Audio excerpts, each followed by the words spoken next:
Tere õhtust ja tere tulemast saatesse On the Record, I24 Newsi põhjaliku intervjuu saatesse. USA president Trump ütles sel nädalal, et soovib Iraaniga konflikti vaos hoida, lootes saavutada kokkuleppe, mis avaks taas Hormuzi väina. Aga mõne selle piirkonna riigi jaoks pole Iraaniga jätkuv konflikt sugugi madalal tasemel. Kui 40-päevase sõja ajal sai kõige rohkem kannatada Araabia Ühendemiraadid, siis nüüd näib, et Iraani ja tema käsilaste tähelepanu on suunatud Saudi Araabiale. Juba mitu kuud on kuningriik pidanud vastu jätkuvatele Houthide rünnakutele oma territooriumil, vägedele Jeemenis ja naftatankeritele Punases meres. Iraani toetatud relvarühmitused Iraagis on rünnanud Saudi Araabia energiarajatisi ning Iraani jätkuv Hormuzi väina sulgemine on piiranud kuningriigi võimalusi naftat eksportida. Ja siiski, Riyadh jätkab avatud dialoogi Teheraniga ning arvatakse, et just need kontaktid aitasid oluliselt kaasa 40-päevase sõja lõpetamisele. Samal ajal nende pidevate rünnakute keskel Saudi Araabia sõlmis nädalavahetusel Türgi ja Pakistaniga kokkuleppe ühise kaitsealliansi loomiseks, mille eesmärk on suurendada ühist heidutust ja julgeolekut. Kuid Saudi Araabial on juba alates eelmisest aastast Pakistaniga strateegiline julgeolekualane liit. Kuid see ei takistanud Iraani ja tema käsilasi kuningriiki ründamast. Kas see uus allianss muudab Saudi Araabia hoiakut piirkonnas? Ja milliseid samme astub Riyadh, et takistada Iraani rünnakuid, säilitades samal ajal dialoogi Iraani režiimiga? No et seda kõike lahti seletada, on mul hea meel taas saates tervitada Abdelaziz El-Khamis.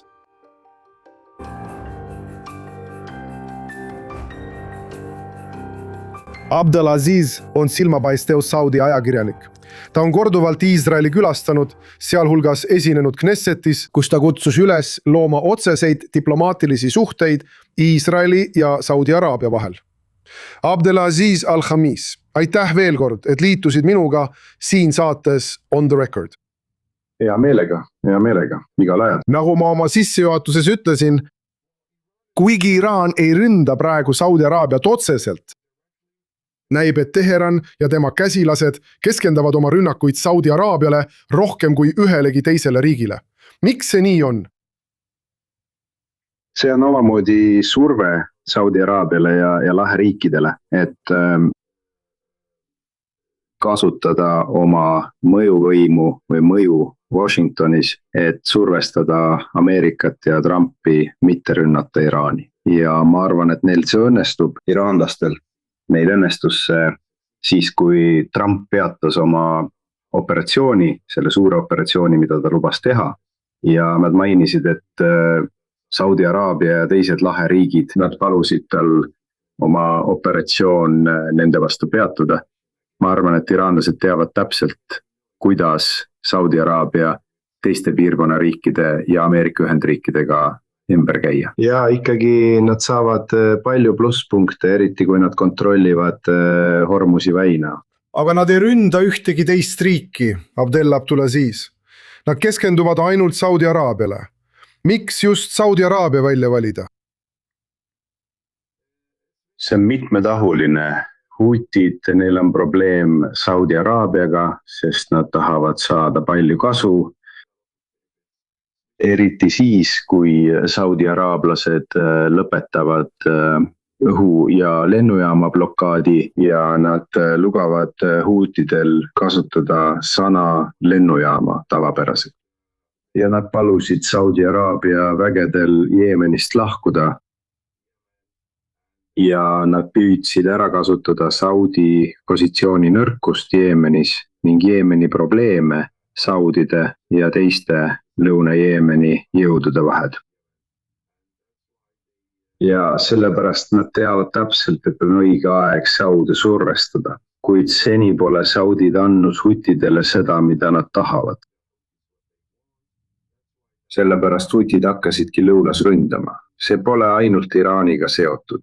Iraan kasutas neid ja sai sellest kasu hutide positsioonidest.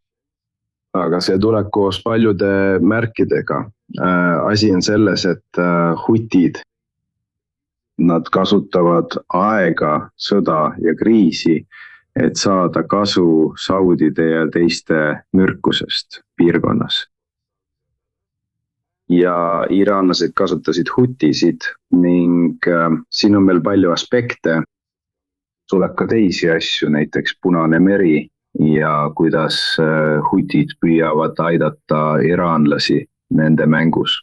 Ma arvan, et kõige või suurim viga, mida Ameerika Ühendriigid tegid, oli see, et nad ei keskendunud sõja alguses Hormuzi väinale ning jätsid Hormuzi väina iraanlaste kätte tugeva kaardina. Ja siiani vaatavad Pärsia lahe riigid sellele küsimusele kui kummalisele asjale, sest me teame Ameerika jõudu ja me teame Iraani vägesid.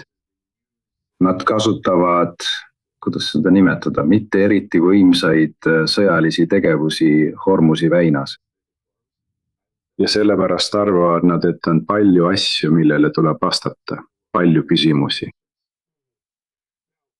Nagu te kirjeldasite ja nagu ma ka sissejuhatuses selgitasin, saudid võtavad seda tõesti igast suunast.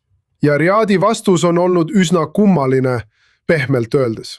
Ma mõtlen ühelt poolt, see jätkab Teheraniga rääkimist, hoides dialoogi avatuna, kogu sõja vältel. Isegi kui IRGC sihtis tugevalt Saudi Araabia energiarajatisi, samal ajal kui Riad püüab avalikult sõda Iraaniga lõpetada. Teiselt poolt, me nägime vähemalt raportite kohaselt, sest Saudi Araabia ei kinnitanud seda ametlikult, et ta ründas Iraani 40 päevase sõja ajal vähemalt korra.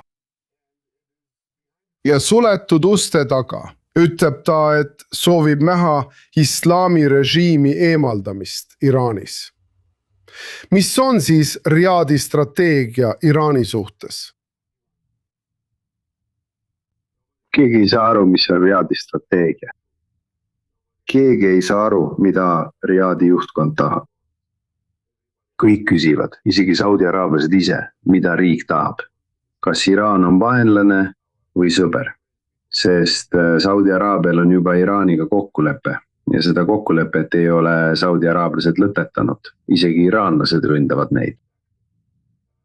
Teised asjad nad räägivad ikka veel Iraani juhtkonnaga, näiteks valitsuse ja teiste valitsuse osadega, välisministri või peaministriga. Ja ikkagi on suhtlus olemas isegi sõjategevuse ajal Saudi araablaste vastu. Ja sellepärast inimesed ei saa sellest aru. Mõned Saudi ringkonnad või juhid seal, nad ütlesid, et tahame aidata piirkonda rahustada või stabiilsena hoida. Meil ei ole uut sõda vaja. See sõda ei ole meie sõda. See on Saudi, Ameerika ja Iisraeli sõda. See ei ole meie sõda. Me ei peaks sellesse sõtta sekkuma. Aga lõpuks on see sõda meie vastu, mitte Iisraeli vastu. Ja isegi Iraan, nemadki mitte. Isegi iisraelased ei lõpeta oma tegevust Gazas ega Lõuna-Liibanonis. Aga iraanlased keskenduvad Saudi Araabiale, Kuveidile ja Bahreinile. Ja nad lasevad iisraelastel teha Lõuna-Liibanonis, mida nad tahavad. Ja see ongi kummaline küsimus ja kummaline asi, sest vähemalt meie vajame kindlat seisukohta iraanlaste vastu ja peame nad peatama. Mitte rünnata saude ega isegi hutisid. Hutid alustavad nüüd taas suuri massiivseid tegevusi, operatsioone Jemenis, see tähendab Jeemeni valitsuse vastu. Ja see tähendab, et nad mõistavad, et jõudude tasakaalus on toimunud muutus. Ja nad arvavad, et see on õige aeg ja kuldne võimalus kasutada ära seda, mida nad nimetavad saudide nõrkuseks. Nüüd sa rääkisid jõudude tasakaalust. Üks neist või see viimane samm, mida me reedel nägime Mekka kokkulepped Saudi Araabia ja Türgi vahel ja Pakistani vahel. Kokkulepe ütleb, et rünnak ühele riigile loetakse rünnakuks ligi 3 riigi vastu. Kas see on siis sõnum Iraanile? Ma arvan, et Pakistani ja Türgi poolelt püüavad öelda, et see kokkulepe ei ole suunatud ühegi riigi, isegi mitte Iraani vastu. ja me teame täpselt, milline on suhe Pakistani sõjaväe ja Iraani revolutsioonilise kaardiväe vahel. Iraani revolutsiooniline kaardivägi, neil on väga head suhted ja alati Pakistan. Nad on vahendajad, nad ei ole Iraani vaenlased, isegi kui Iraan ründas Saudi Araabiat ja teisi riike. Türgil on Iraaniga väga head suhted ja nad saavad majanduslikku kasu. Nüüd sel ajal toimub palju naftaoperatsioone, salakaubavedu Pakistani sõjaväe ja piirivalve silme all ning keegi ei puutu neid. Isegi Türgiga toimub palju salakaubavedu ja palju operatsioone, mida korraldab revolutsiooniline kaardivägi koos teiste osapooltega Türgis ja Pakistanis. Ja seal on tugevad ja tihedad suhted, nad mõtlevad tulevikule, finants- ja majandusvõimalustele, kui Iraanil õnnestub Ameerika Ühendriikidega hea kokkuleppe saavutada. Nad ei taha Iraani kaotada. Iraan tulevikus suur turg. Mida on Saudi Araabial sellest võita? Sellest kokkuleppest? Keegi ei tea, pole midagi, mitte midagi. Las ma ütlen sulle midagi. Mitu korda on Türgi ja Erdogan ähvardanud Iisraeli sellepärast, mis Gazas juhtus. Ja ta mõtles ja Süürias ja midagi ei juhtunud. See on lihtsalt tühi jutt. Need on lihtsalt sõnad, mis tulevad ja lähevad ja kedagi ei huvita. See on lihtsalt kasu sellest. See on see, mida me teame täpselt, kuidas pakistanlased saavad kasu tehingutest Saudi Araabiaga. Türklased, nad eksportisid palju sõjaväevarustust enne seda kokkulepet ja pärast seda kokkulepet. Ja selle tähendus on lihtsalt, nagu ma näen, see on lihtsalt paber ja see on lihtsalt see, kuidas te seda nimetate. Äri- ja majandusleping toob kasu neile kahele riigile.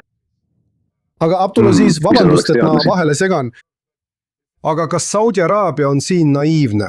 Sest neil oli juba eelmisest aastast strateegiline julgeolekuleppe Pakistaniga või on see neil siiani olemas? Ja see ei takistanud Iraani.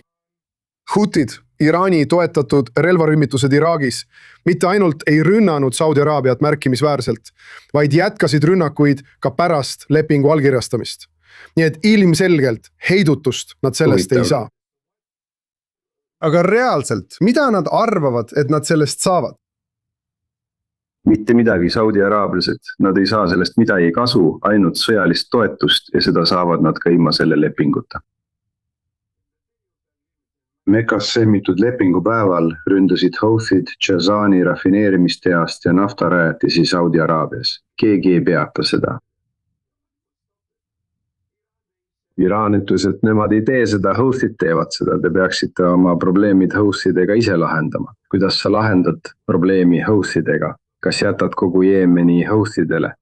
Ja see ongi see, mis juhtub. Sama probleem oli siis, kui nad jätsid Hezbollah Lõuna-Liibanoni. Kui me näeme tulemust, kes peatab tulevikus Houthid, et nad ei ründaks Saudi Araabia ja lõunapiire. Ja neil on palju, kuidas seda jällegi, unistusi taastada lõuna Saudi Araabia Jeemenile. Me teame, et see on suur probleem, kuidas Iraaniga toime tulla. Kui sa tegeled Iraaniga, peaksid sa tegelema ka kõigi sunniitide Houthidega ja Iraagis ja Liibanonis ning Iraaniga. Ja kes usaldab Iraani või usub seda, mida Iraan ütleb, et olgu meil tuleb rahu, või kes usaldab türklasi või pakistanlasi. Nad toovad rahu või pakuvad Saudi Araabiale kaitsekilbi. Ma arvan, et ta ei tunne meie piirkonna poliitikat. See on lihtsalt üldine kokkulepe, seal on palju kokkuleppeid, piirkonnas on palju liitlaslepinguid. Aga midagi ei juhtu, sest kõik hoolitsevad oma huvide eest. Nad ei vaata sinu poole, nad saavad kasu sinu majandusest, nad saavad mida tahavad ja jätavad su üksi. Ja me nägime, kuidas pakistanlased, nagu sa ütlesid, nad lahkusid Saudi Araabiast sõja alguses. Nii et see on peamiselt... Nad on vahendajad ja see on väga kummaline. Kui sul on Iraaniga kokkulepe ja Iraan ründab, siis sina ja Pakistan lähete Iraani ja Ameerika Ühendriikide vahele vahendama. ja nad ei tee seda ja me teame täpselt, kuidas on Pakistaniga. Paljud kindralid ja Pakistani armee liikmed on šiiad ja nad on lojaalsed Iraanile. Jah, selle niinimetatud liidu kohta on endiselt palju küsimusi, aga sa mainisid varem Iisraeli. Ma saan aru, mida sa ütled, et see leping on peamiselt mõeldud majanduslikuks ja finantsiliseks koostööks. Aga kas sa näed seda ka sõnumina Iisraelile? Sest tõesti, me oleme näinud alates 7. oktoobrist, kui sõda algas, et Türgi püüab igal sammul end positsioneerida täiesti vastupidiselt Iisraelile. Ja kas sa arvad, et see on mõeldud ka sõnumina Jeruusalemmale? Kõik selle piirkonna riigid, eriti need, kes nimetavad end piirkonna tasakaalukateks suurriikideks nagu Türgi, Pakistan, Saudi Araabia, Egiptus, kõik nemad pärast seda, mis Gazas juhtus, arvavad nad, et Iisrael laiendab oma mõjuvõimu piirkonnas ja saab piirkonna esimeseks suurriigiks ning see on oht nende strateegilisele julgeolekule. Ja just see juhtuski, nad saavad sellest aru.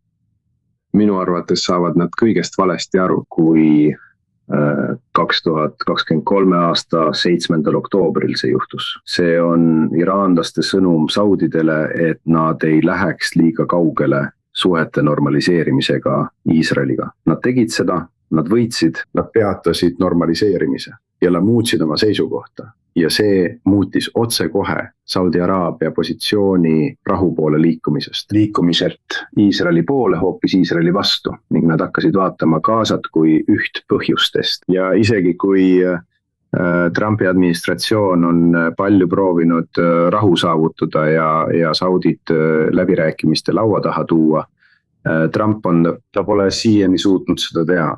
Sest Saudid ei saa ikka veel aru. Kurjus selles piirkonnas on Iraan ja kui nad seda mõistaksid, et kui on oht, siis see tuleb Iraanist. Ja need, kes tahavad Saudi Araabias režiimi kukutada, on iraanlased, sest nad võitlevad šiiade nimel, mida te nimetate äärmuslikeks šiiadeks. Ja kui nad tahavad piirkonnas äärmuslusest jagu saada, peaksid nad Iisraeliga rahu tegema. Lahendama Palestiina probleemi ja sõlmima kokkuleppe nende ja Iisraeli vahel ning Iraani projekti nurjama. Või plaanivad lasta Saudi Araabial ja araablastel jääda Iisraeliga rahust kõrvale. Ja teine asi on, kui toimus sõda Iisraeli ja Ameerika Ühendriikide vahel, hävitati Iraani aatomituumaprogramm ja see on hea kogu piirkonnale, mitte ainult Iisraelile või Ameerikale. See on hea piirkonnale, see on hea piirkonna rahule. Mõtle sellele, kui iraanlastel oleks selles maailmas tuumapomm. Mõtle sellele, milline oleks olukord piirkonnas ja kuidas me saame Iraaniga hakkama. Teine asi on see, et meil on ühised huvid, et piirkonnas oleks rahu, majanduslikud, muud asjad, palju asju. Ja nad ei tegele sellega õigesti. Minu arvates nad peaksid astuma vastu äärmuslusele. Ja esimene asi Iraani suhtes on see, et ei tohiks Iraaniga koostööd teha ega lasta Iraanil tunda, et nad võidavad igal pool ja lootusetu. Ja nüüd Abdullah, sa mainisid eelmisel kuul tuumaküsimust. Tundus, et USA ja Saudi Araabia kõnelustes Saudi Araabia tsiviiltuumaprogrammi üle saavutati läbimurre. See kuni praeguseni tundus olevat seotud suhete normaliseerimisega Iisraeliga. Kuid avaldusest see nii ei paistnud. Tundus, et see seos oli eemaldatud. Aga siis, päev pärast teadaannet, kordas president Trump üle, et ei. See tingimus, et Saudi Araabia saaks tsiviiltuumaprogrammi, on suhete normaliseerimine Iisraeliga. Kas Saudi Araabia oli sellest viimasel hetkel toimunud seisukoha muutusest üllatunud või polnudki see seisukoha muutus, vaid lihtsalt esimeses osas välja jäänud? Ja esimene asi, kui nad hakkavad Ameerikaga rääkima Saudi tuumaprogrammist, siis Ameerika osakond, initsiatiiv, suhete normaliseerimine, see pole midagi uut. Aga algusest peale kohe esimesest sammust. ja kui nad tulevad ja ütlevad ei, meil on programm ilma piiranguteta, ilma tingimusteta, ja see ei ole tõsi, ameeriklased räägivad sellest igal pool ja isegi kui me läheme kongressi ja näeme programmi, plaani ja seda, mida härra Trump kongressile esitab, siis me mõistame ja meil on täielik ülevaade sellest, mis toimub. Aga seni on kõik rääkinud selleks, et oma rahvast rahuldada. Trump, ta rääkis sellest Washingtonis, et ameeriklasi rahuldada. Me ei tee nendega koostööd ilma rahulepinguta. Ja Saudi Araabias räägib Saudi valitsus oma rahvaga. Me saime sellest aru, meil on programm ilma midagi andmata. Miski pole tasuta, ma arvan, et miski pole tasuta.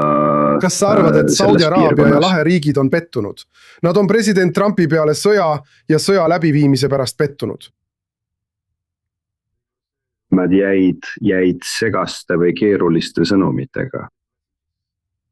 Me ei saa kõigest aru, antud juhul Saudi Araabia puhul. Ta rääkis Iisraeli kokkuleppest, rahuleppest. Hormuzis ütles ta, iga päev me kontrollime Hormuzi. Ja iraanlased ütlesid, et meie kontrollime Hormuzi. Ja me ei leia mingit lahendust siiani. Hormuzi rünnakutes käib palju võitlust ja Hormuz ei ole Ameerika Ühendriikide ega Iraani valitsuse kontrollija. Ta tahab nendega võidelda, ta tahab neid rünnata. Ja järgmisel päeval ta ütles, ma hävitan nad majanduslikult. Ja ma haaran nende majandusele kontrolli ning kahjustan neid. Ja me ei saa ka Trumpist selles piirkonnas aru, eriti selles seas. Ning ma arvan, et ta kaotab päev-päevalt oma positsiooni. Tal on vaja kindlat strateegiat ja ma arvan, et probleem tema strateegias tuleneb tema nõustajatest. Nad peavad teda nõustama. Saad aru, sul peab olema strateegia ja sa pead seda järgima, kui sa tahad hävitada neid äärmusi ja äärmuslasi selles piirkonnas, eriti Iraagis.